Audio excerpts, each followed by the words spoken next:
aim to motivate and inspire viewers to enjoy the clothes they wear as an expression of their personality and their beliefs. This is the Slow Wardrobe. Come and have a look. Hello, welcome to episode 84 of the Slow Wardrobe podcast. My name is Linda and I'm your host. Let me start by wishing everybody a happy new year. Those subscribing to the Gregorian calendar, I think it's called. Anyway, I celebrated the new year a couple of days ago and had a really nice break over the Christmas and New Year's week, and ready for 2023. Starting this year with a finished object in the knitting section, an almost finished object and a work in progress, followed by a mend of a layer cake, the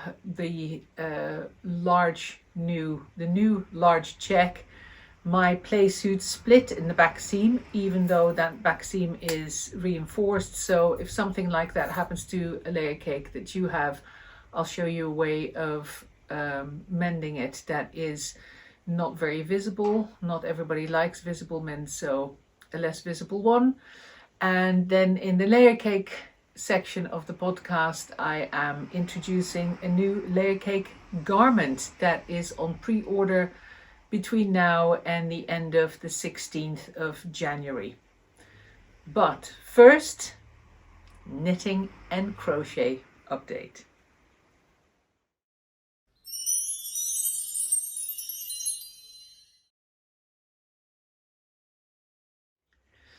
Yes, so I am wearing my finished object. I was in the middle of knitting a jumper for myself when I started to have doubts about whether I liked where it was going. I had some decisions still to make as to how I was going to progress, and I just kind of ground to a halt. That coincided with the start of the holiday period at the end of December. So I had been wanting to knit this particular cowl that I'm wearing. It is the Advent cowl designed by Marna from Untitled. And it is a cowl that is knitted in this direction as a tube, and then you graft the top and the bottom of the tube together with the option of putting in a twist, which I've done. I quite liked the idea of putting in a twist so that I can really play with the sections of the cowl that are visible on the outside. You can see how that twist plays out here. If I hold it kind of flat on one side, then it puts all the twist at the other side. So cowl folded in half on one side, cowl twisted on the other side. The way you achieve that is by, rather than lining up your stitches, you end up counting a certain number of stitches to the left and right. So you end up, instead of folding it over and grafting it together like that, you end up creating a big jog, and that creates this diagonal line in when you try and hold it flat, because of course it has a twist in it and a proper twist on the other side. And then you can just play with which colors you make visible on the outside. Here are some stronger colors, for example. It is the Catvent cowl. I think it goes all the way back to 2019, if I remember correctly. And I bought the pattern shortly after it came out because I really liked the photograph of the original. I'll show that here. That original colorway, it just looked so vintagey to me and so soft and floppy, and I thought it looked very attractive. So I wanted to make something very similar. However, the description of which colors had been used was deliberately kept quite vague, because the idea is that you are taking 24 colors of different minis, possibly because of an advent calendar with 24 minis in it, for example. Or you can use leftover yarns that you have. and then you knit the sequence of colors such that you create nice contrasts in the middle. Like here, for example, I've got little cat faces peeping out, and it's good with a motif like that to have a good contrast, so you can see those little cat faces against the background of, in this case, red, and here we've got more cat faces with blue in the background and the cats are purple, etc. So you try and be mindful of that and in your lineup of colors. But apart from that, the idea is to just let the patterns emerge and let the color combinations fall as they come. So I did that with a whole load of leftover hot butter yarn, little balls of DK. Jackie from Jackie Bog, she ends up selling her hot butter yarns specifically to knit color work with. It's a relatively fine DK, so she sells them in little balls of 25 grams. And with the jumpers that I've knitted so far with her yarns, which is 3 in total, a stripy one and 2 Fair Isle ones, two color work ones, I of course have lots of her yarn still left over. I have some unused balls as well. So rather than going for standard 4-ply, I went for this finish DK. That means, of course, that my cowl is slightly thicker and bulkier than the 4-ply original would have been. And I quite like that because I can kind of wear it up in my neck, which is always the thing that I like to do because my hair is short in the back. So especially when it gets more chilly, it's nice to push something up a little bit towards my ears. And this cowl makes that very easy. So that's my first finished object. The second one is kind of finished in the sense that I finished the crochet part of it, but I still have to make the inside bag. It's the next sample that I've made in Pot of Gold, my 3-ply linen yarn of the phone pouch.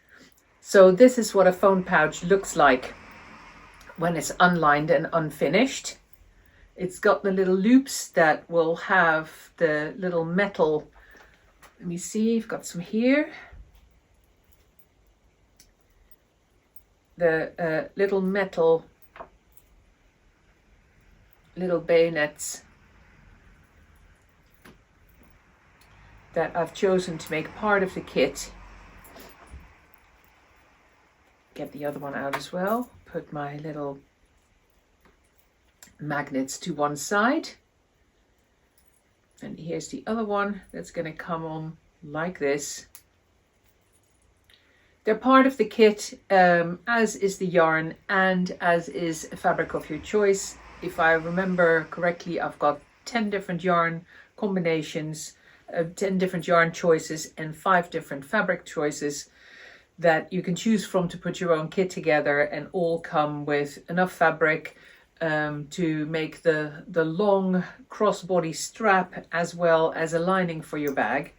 So when it comes to lining this one, I wasn't sure which direction I was going to go. So for a while I thought, well, maybe I'll use the turmeric fabric. Of course, I've got some scraps left, so turmeric could be an interesting lining. Although, and I thought, well, I'm not sure I quite like the idea of having a contrasting lining.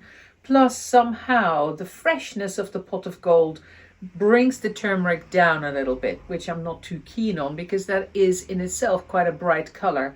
It somehow looks less bright next to the Pot of Gold. So when I was looking for a scrap of this to show you, I also noticed the black gingham, and boy do I like that. The black gingham against the Pot of Gold. So the strap would obviously be black gingham and the lining would be black. I really like that combination. So that's what I think I'll go for. If you have any other ideas, let me know. It'll probably be a while before I get to it, but by next podcast I should have finished it. And if I get a lot of inquiries for it, I'll make it one of the standard options to choose from if you like that particular color combination. So that's number 2, half finished, because the crochet bit is finished. And just for a sake of completeness, the kit comes with a 2mm crochet hook. It doesn't come with the kit comes without the 2mm crochet hook. You get the fasteners and you get the strong magnet with it, as well as the fabric and the yarn. But the crochet hook you have to buy yourself, you have to buy separately. It's a 2mm crochet hook that I use, and that comes out with a very nice firm fabric. So, work in progress. Right next to me, the jumper that I've been working on. The top of the jumper follows the instructions of the Black to Life or Back to Life pattern from Isabel Kramer, until I get to the bottom of the sleeve inset. Let me undo this. Got one sleeve finished, as you can see. I'll talk about that more in a minute. But the increases for the sleeve end approximately here, at which point you would then put in the bottom of the sleeve and you would have a normal size sleeve inset. However, I wanted this jumper to come out really baggy and slouchy, so I've made the sleeve inset a lot longer by continuing the sleeve stitches and the body stitches, because of course you haven't separated for the sleeves and the body yet at this point. So I did all the increases, so I knew that this circumference was going to be big enough, and then just kept knitting without additional increases until I liked the length of the total yoke from here, and then I put in the rest of the sleeve instructions exactly the way that Isabel describes them. So the result is that this entire section is an extra 4 or 5 inches that shouldn't have been there, if you know what I mean. I just lengthened the whole yoke and sleeve area. As a result, it looks a little bit more pronounced on the mannequin than it does on me, because of course she's a much smaller size. But on me, the sleeve finishes just above my elbow. So that whole slouchy look, that's exactly what I was after. And I pressed this out this morning to get a better idea of the overall dimensions, and I'm really pleased with it. Over the Christmas period, after I finished the cowl, I had made up my mind as to what I wanted to do. I went back to looking at the jumper and thought, actually, I really do like this. I am going to keep going, because I really got to a point where I wasn't sure whether I wanted to keep it like this or whether I wanted to do something completely different. I wasn't convinced that you would see enough of the cashmere. I was wrong, because now that I've pressed this out, of course, the stitches have opened up and you can very clearly see in here, this section, the lighter lines that the cashmere makes. So I'm very pleased with that now, and I'm going to keep going with it. Meanwhile, I finished the sleeve. So I kept knitting at the same width all the way down, and I knew that I wanted to do something by changing direction for the cuff. I also like my cuffs wide. I like to be able to pull them over my hand, and especially with the slouchy jumper like that, that's definitely what I wanted to achieve. So I came up with the idea of keeping going with the alternating lines, but reversing their direction by going for a 2x2 rib, where I end up doing the knit stitches here on the outside with my yak blend and mohair yarns held together, and the purl stitches are done in the cashmere.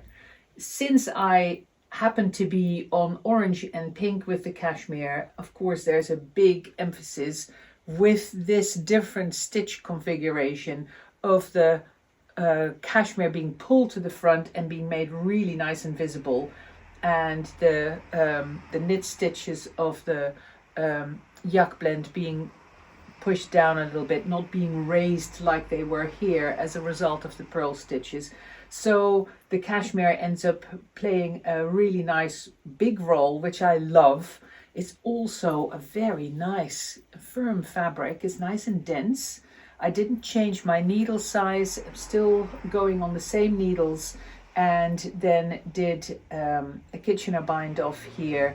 So it's nice and stretchy, and when I put this on, the cuff comes almost all over my hand without having to pull it down. So they're nice and long sleeves, as you can see here. It also, the idea of going for these stitches also meant that I had a solution for what I was going to do with the body of the jumper. Because as you may remember, I really like knitting the backs of my jumpers longer than the front. It just creates a cocoony, comforting shape that I like so much. But because of the stripes in this jumper, I also knew that if I would put in a section of short rows, it would really stand out, because you got that kind of smile shape that you end up knitting into it, which of course will get accentuated by the fact that you have broken lines created by the short rows. So I didn't want to do that. I didn't want to interrupt the flow of color here in the back, but it means that I've now got to this point and my front and back are the same length. So how am I going to create a front and back that are different in length without breaking these lines? Well, of course, the solution is there now that I've decided to go in the opposite direction with my lines for the bottom of the sleeves, because I can replicate that exact same pattern at the bottom of my jumper.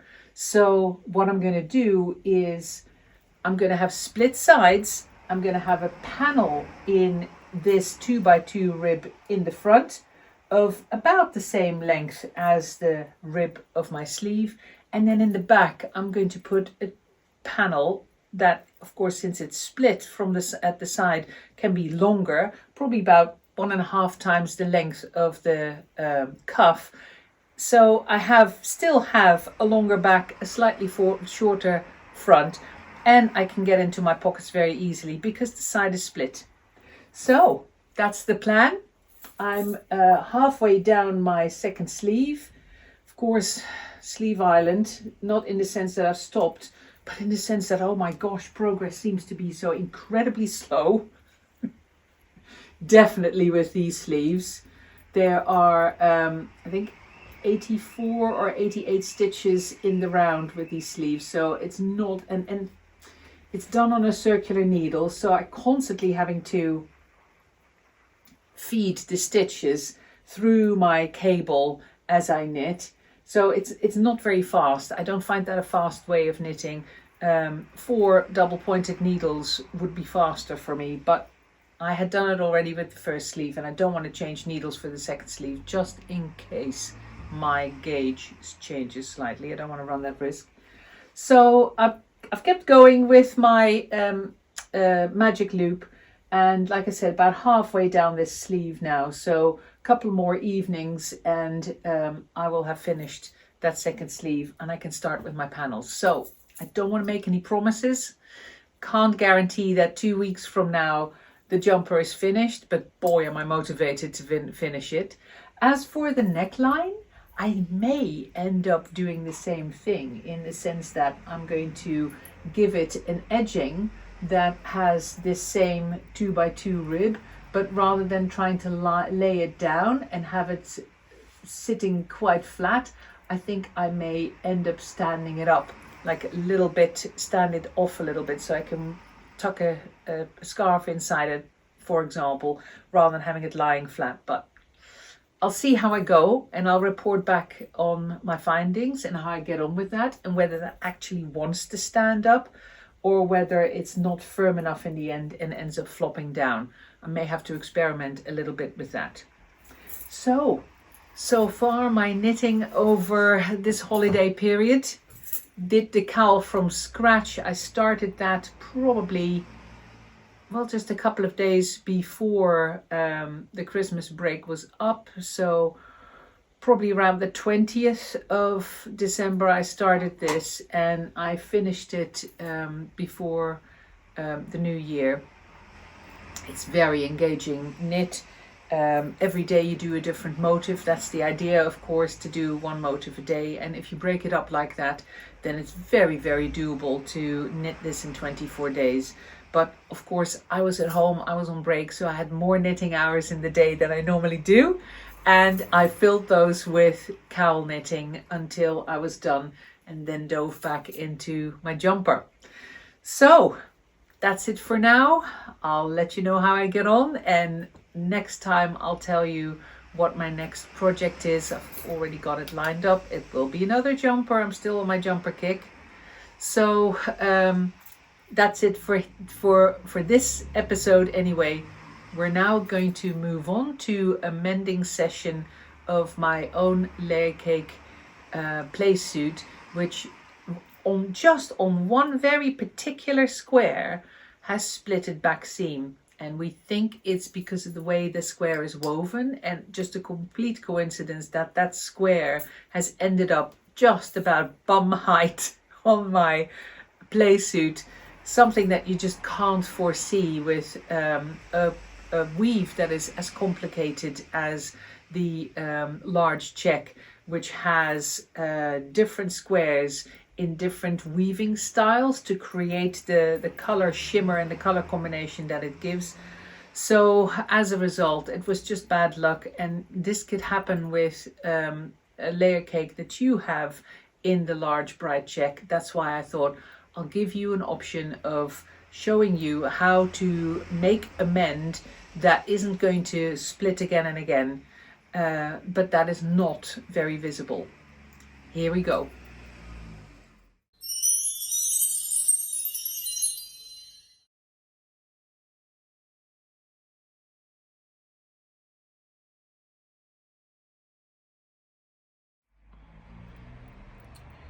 So what I've done in preparation of the repair is I've gone down about half a block to about this point, as well as up half a block, so to about that point from, you know, the block that has been damaged and that is completely open. And I removed from the top the midpoint of that top block to the midpoint of the bottom block. I've removed the top stitching that runs all the way along the back seam. So that was the first thing that I did. And then the second thing is that I have removed a little bit above and below the damaged section. I've removed all of the stitches that are part of the overlocker. So the two panels that have been split from each other, you can actually, if I zoom in a bit, you can see that on this panel, that's where the threads literally have been pulled out of the warp has been pulled out of the weft yarns. And this is the section that, of course, was being held in place by the overlock stitches followed by the top stitches. So those warp threads have been pulled out of the weft threads, and the whole thing has just come away in that direction. You can see that on the other side, the warp and weft threads are completely undamaged. So for some reason, this fabric and this weave comes apart more easily than this one. So that's the first thing that I've done, and now I'm going to pin the two fabric layers in place before sewing them on the sewing machine. So at this point I have, with the two pins at the top and bottom, marked the spot to where I have taken out the top stitching, and I have folded the fabric such that I'll zoom in a little bit to show you more closely, so that this section that has frayed is really sticking out beyond the edge of the panel on the other side. So I'm ensuring that wherever I'm going to stitch, I've got plenty of both warp and weft stitches to the side of the vertical stitch line. So the other thing that I've done then is coming from the stitch line as it is made by the overlocker here, I'm going to, with the regular sewing machine, come in a little bit from that here and then steer slightly in, and we're only talking about a centimetre or so, about 1/3 of an inch, to ensure that I've got a nice seam allowance here to the right of my stitching seam. So of course I'm not going to have the fabric lie like this, but pick it up and put it under the sewing machine as such, and then gradually steer back again to my original stitch line. So that's the second thing, the next thing that I'm going to do on the sewing machine, and I will show you again once I've put that seam in. So I've just finished the stitching, starting at this point here, as you can see, then very slowly working my way in a little bit from the original stitch line, and then slowly working my way back out and connecting to the original stitch line. Folding it over, the other side looks like this, with the new stitch line slowly coming in a little bit and then going out again. This is a line of zigzag stitches that I applied afterwards, so that the two fabric layers are connected in very, very similar fashion to the original overlock stitches. So that's what I've got at the moment, and now I'm going to strengthen that whole area and flatten the piece before I overstitch it on the outside. Again, I will show you what comes next. So I proceeded by taking a piece of fabric, just a strip of linen, pretty much any color because it can't be seen on the outside. I haven't cut it away yet, which I will do in a minute, so you'll see the finished version. But what I mainly wanted to show you was that I cut that piece big enough to run all the way to the middle of the square above and below the one that had split, and I lined the fabric up and then pinned it in place. And the first thing I did was to top stitch on the outside with the fabric lying flat on the outside with that color. You can see it is like a lilac color. That's the color of the top stitching that runs all the way along this piece of fabric. Then I took colors of thread that is very similar to the two squares that had split from each other, and I put a number of lines of stitching on either side of the top stitch, so both of the panels have been reinforced with lines of stitching. I wanted to show you that on the inside first because it stands out a little bit better against the color of the fabric, and I will now turn the fabric around to show you the outside. So this is what the top stitching looks like on the outside, like 2 to 3 lines of stitching on either side of the lilac top stitch, and as you can see, I've only stitched those lines up to just into the next squares that hadn't split from each other. So from a distance you can just a little bit see that there's some stitching there, but as the fabric relaxes and I start wearing it again, it'll be virtually impossible to see. And I will now cut away the fabric, the excess fabric on the inside. I'm not going to finish that in any way. It'll fray a tiny bit, but not much. I could just leave that. It's being caught in so many places by all these lines of stitching that it doesn't need securing or finishing any further. So final picture, excess fabric cut away, with the amount of and the width of the fabric that's left, which is about 1 inch at its widest here. You could easily conclude that instead of using a piece of fabric, you could use a piece of ribbon, which of course has got finished edges to begin with. I just grabbed this because I had it lying here and it was within easy reach. But if you want to replace a piece of raw fabric with a piece of ribbon, then that would work equally well.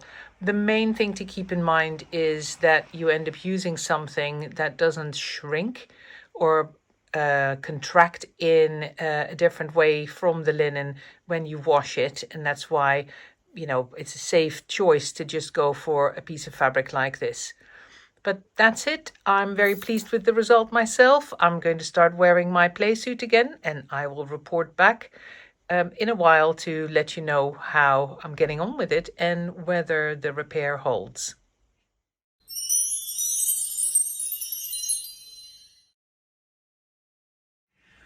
First week of the new year, and I'm in a new layer cake.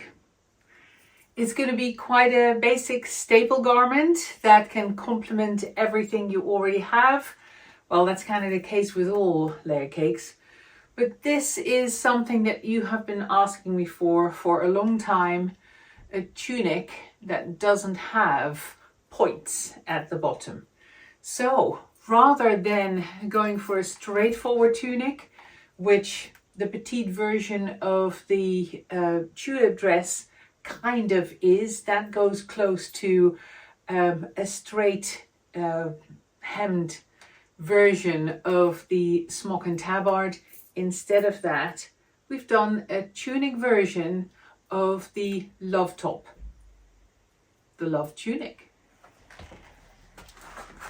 I'm wearing it here in our new version of cherry.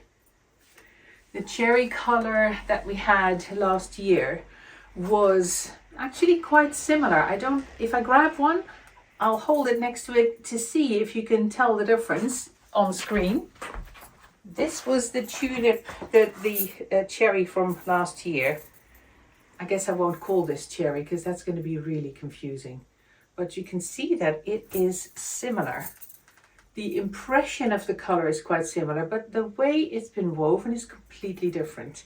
This is a light pink with a dark maroon color, cross woven to achieve this color. This is our magenta woven together with a lilac, creating a very similar color impression.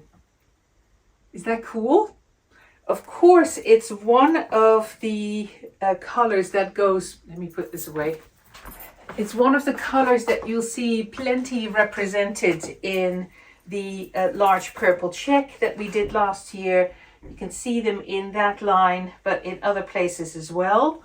So this color goes beautifully with your large purple check, should you have any already. Of course, it goes really well with the new bright check as well that we've just introduced. But I thought I'll start with the large purple check to show off this color to great effect. I'll put the name of the color down below because by the time I'm editing this, I will have sorted out the names in the web listing, etc. And I'll make sure that it doesn't lead to massive confusion. So, of course, you can wear this color with lots of different colors because it's a more muted kind of pink and very flattering to lots of different complexions.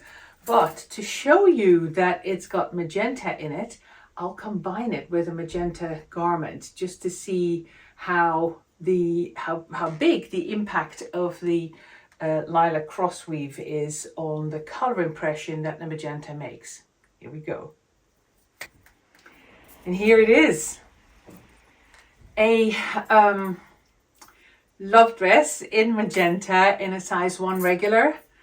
Underneath the size 1 love tunic in our new berry color. Maybe that's what I'll call it, berry. I'll think about that. Still, done my little trick with moving the hem, the shoulder lines a little bit so that you get a little bit peeping out here and there. Fold it over my cuffs to see a little bit of magenta at the top here.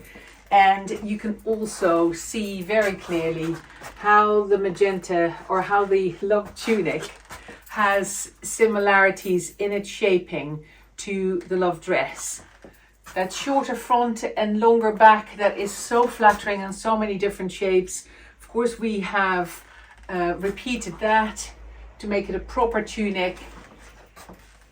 And here you can see what it does together with the magenta. So I was talking about the large bright check. Let's add that as well.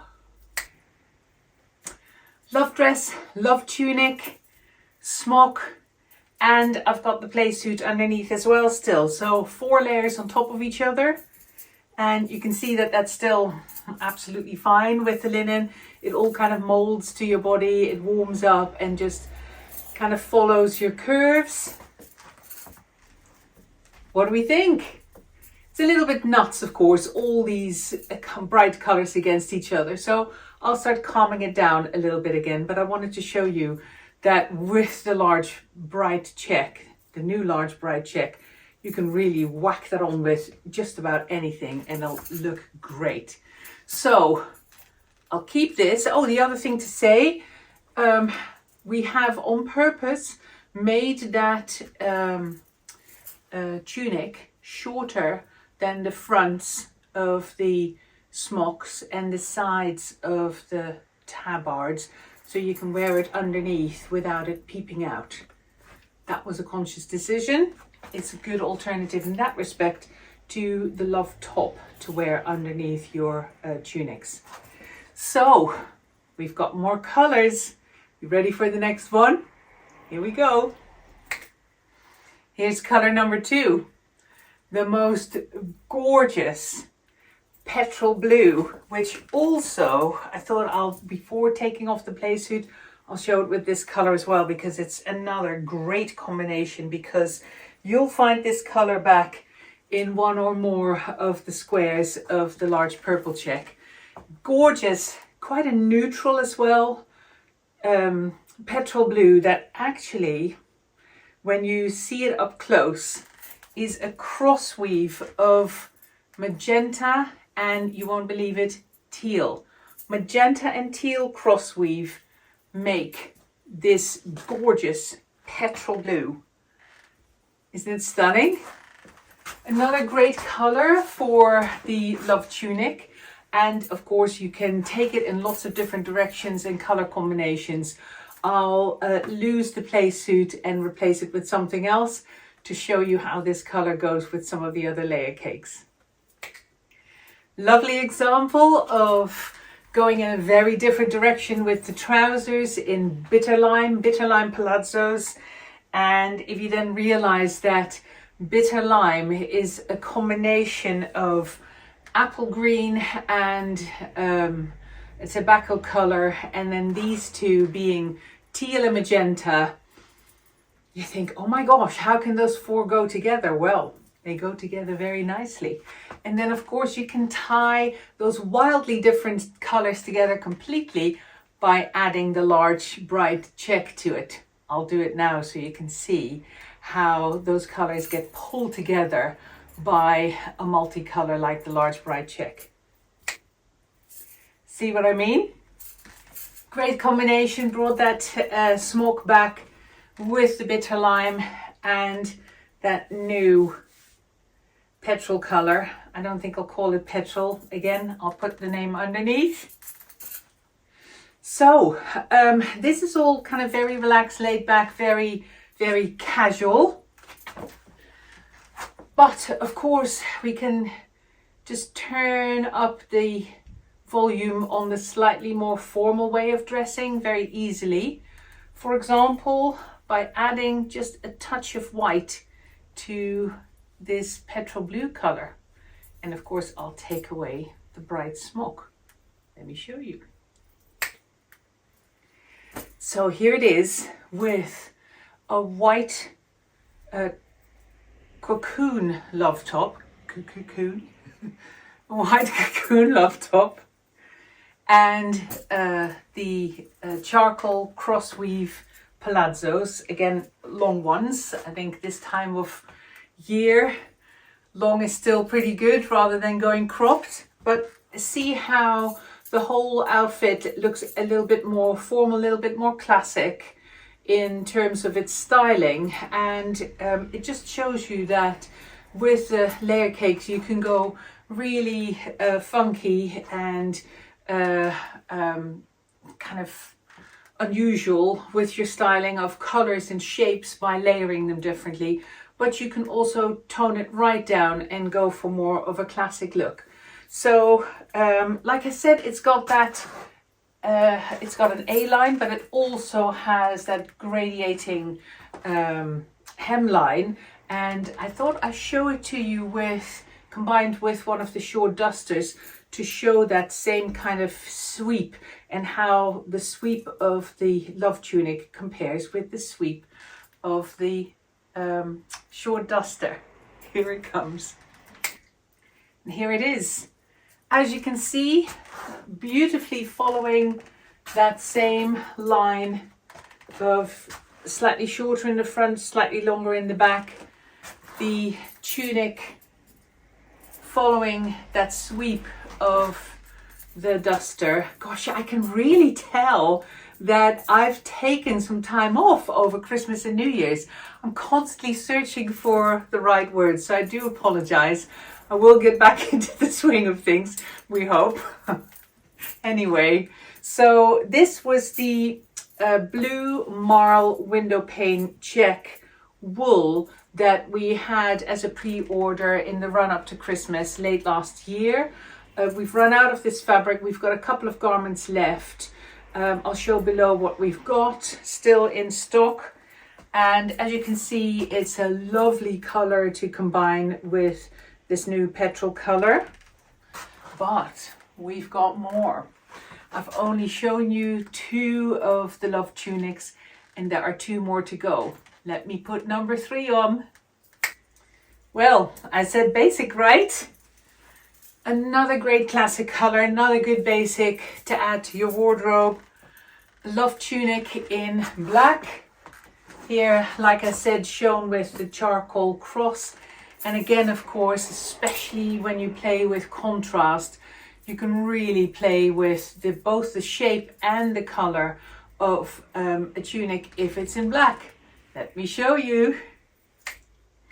I was actually already yesterday looking forward to trying on this combination of one of the white linen shirts with this black tunic, because I figured I would love the contrast, and of course I do. I just love playing dress up with Layercake. And to show you that, as you can see in the front, the shirt is an inch or an inch and a half shorter than the tunic, and in the back it's slightly longer, and that is to again accentuate the layers. But by doing it this way, you don't cut the silhouette of the front of the outfit in half by having that little bit of shirt peeping out from under it. And at the back you don't have that cutting in half effect anyway, because it's all happening much lower. So it's just accentuating that sweep, bringing in a little line of the contrast color at the back, but in the front keeping it all quite classic and quite dressy. I hope you understand what I'm talking about and that you can see what it does. And I'll stick with some of the more neutral colors with this black love tunic, although of course you can combine it, because it's black, with virtually all the different colors of the collection.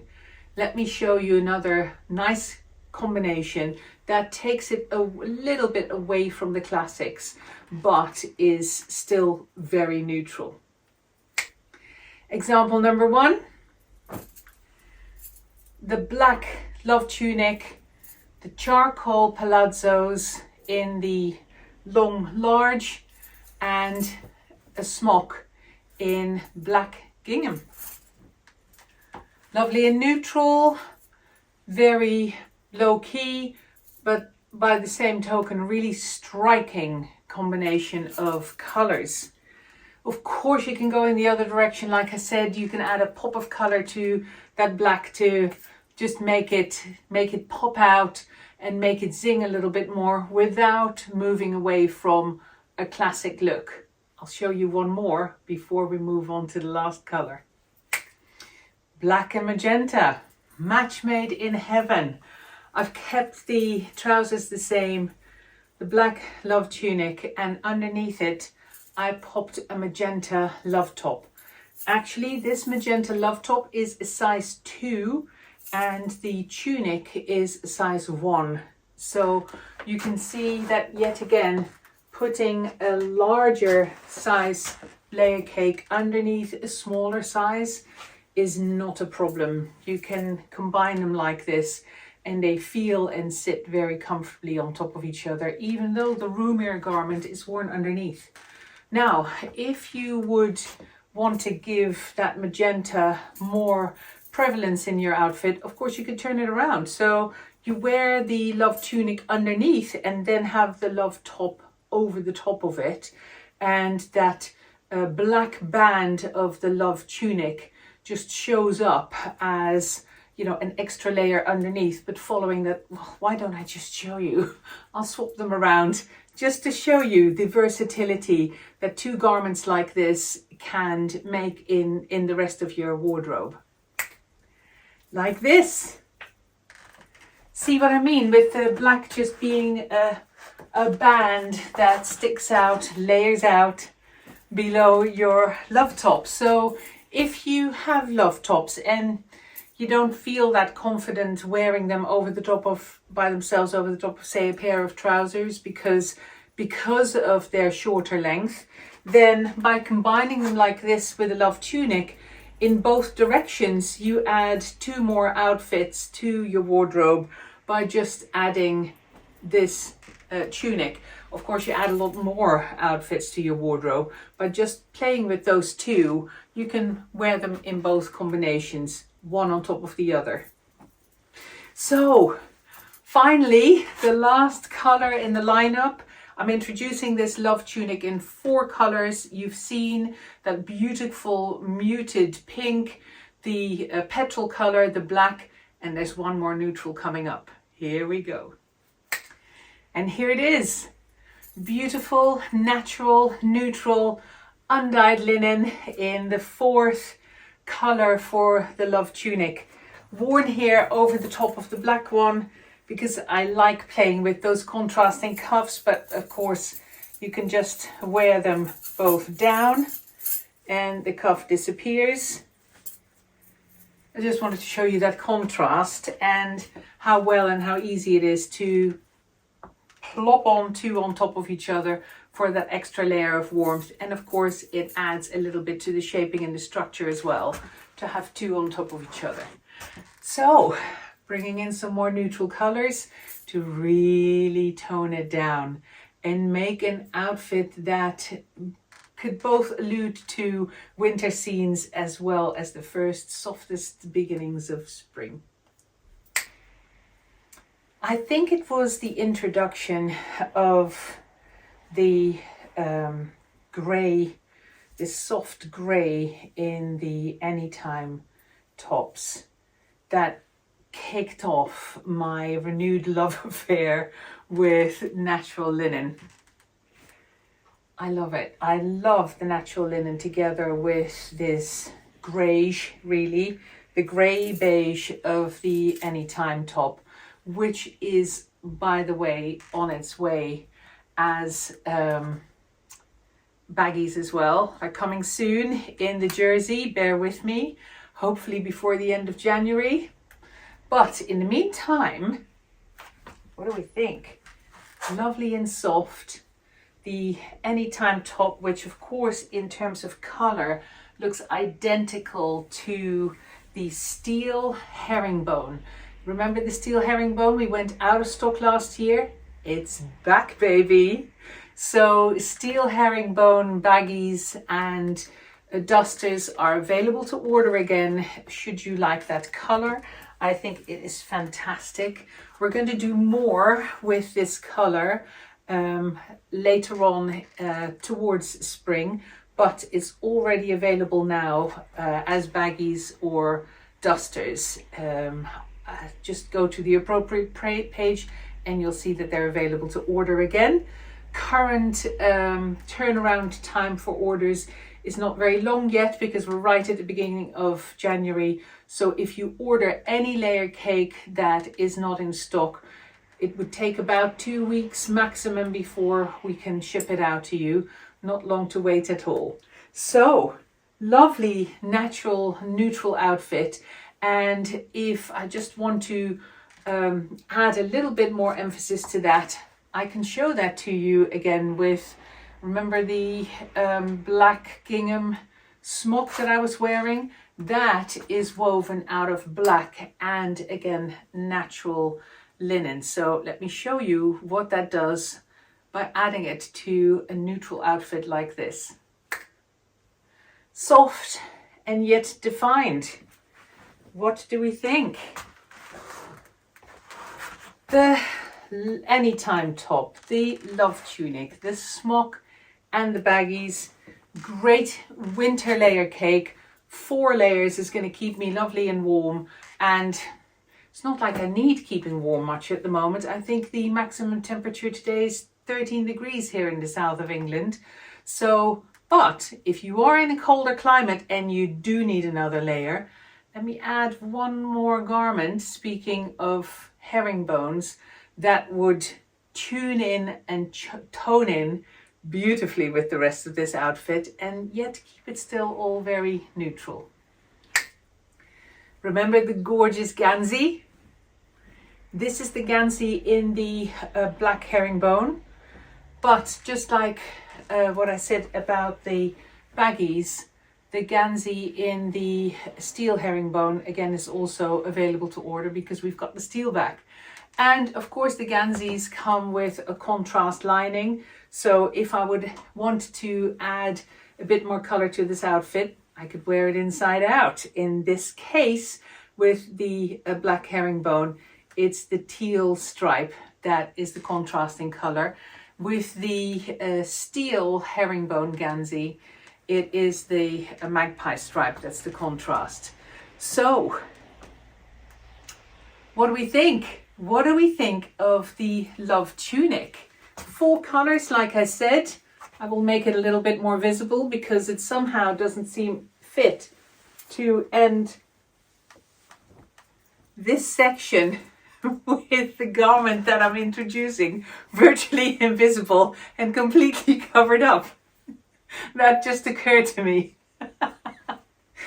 Always the consummate professional, right? Anyway, it's a little bit back here now. 4 colors of love tunics. I hope you love them as much as I do. They are on pre-order now until the, what are we talking about? We're at the 16th of January, Monday the 16th of January. At the end of that Monday, that's when the pre-order for the love tunics closes. So there's some time for you to make up your mind, ask questions about color and size, ask questions should you have them. And in the meantime, I'll see you again soon.